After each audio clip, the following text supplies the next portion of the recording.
Dito ko ngayon sa panibagong kabanata ng Spooky Serie. Itago nyo na lang ako sa pangalang Amanda. Isa akong private school teacher.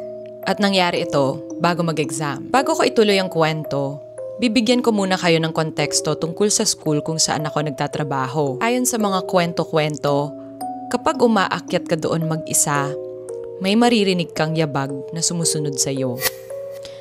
Noong una, hindi ko yun pinapansin.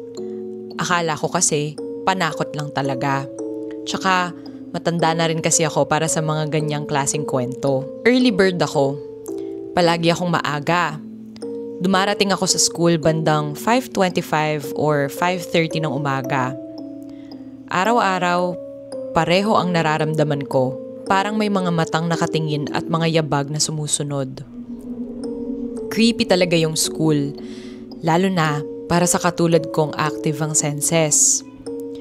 Naririnig ko, nakikita ko, nararamdaman ko. Alam ko kung may tao o wala. At ilang araw na rin akong nakakaramdam ng presensya tuwing nauuna akong dumarating sa faculty. Hindi ko na mabilang kung ilang beses kong napansin ang presensyang nakakakilabot. May sumusunod sa akin tuwing papasok ako sa faculty.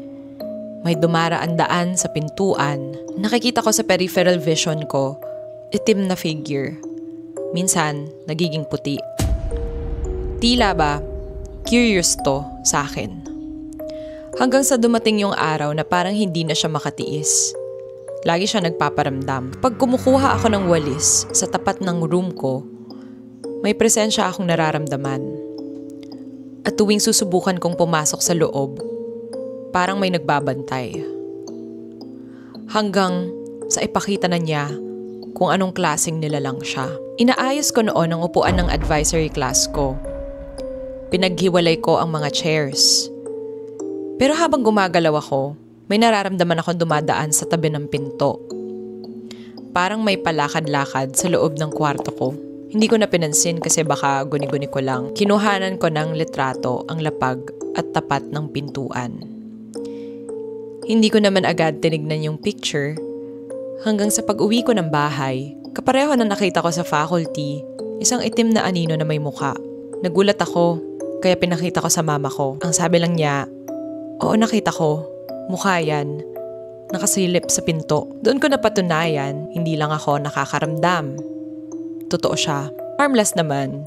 Ito yung picture na sinend sa atin ni OP.